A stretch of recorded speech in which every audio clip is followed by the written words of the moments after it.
হ্যাঁ, আজ আমি একটা সিম্পল ডাল শেখাচ্ছি। মুসুরির ডালটাকে নুন দিয়ে আমি সেদ্ধ করেছি, 2 হুইসেল দিয়েছি, তারপরে গ্যাস অফ। এরপরে কড়াইয়ের মধ্যে সর্ষের তেল, 5 ফোড়ন, পেঁয়াজ দিয়ে ভালো করে ফ্রাই করলাম। তারপর টমেটো দিলাম, টমেটোর পরে আমি একটু হলুদ দেবো, দিয়ে ভালো করে নরম করে ওটাকে ওর তড়কাটা বানিয়ে নিলাম। এরপরে আমি দেবো ডালটা যেহেতু গাঢ় একটু জল দিয়ে দেবো। অ্যাকচুয়ালি আজ আমি বানাচ্ছি এই ডালটা আমার মেয়ের জন্য। যখন আমার সঙ্গে ছিল ছোটোবেলায় তখন তো শেখাতে পারিনি।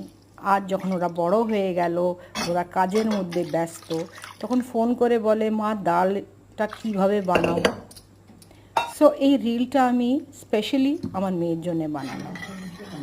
আই হোপ এইটা দেখে ও শিখে যাবে টু মেক ডাল। সবাই আমাকে প্লিজ কমেন্ট করে বলবেন কিভাবে আপনারা বানানেন যারা beginners. I'll be very happy to read the comments. Like করবেন, সাবস্ক্রাইব করবেন। ন্যান্স কলকাতা কিচেন। বাই।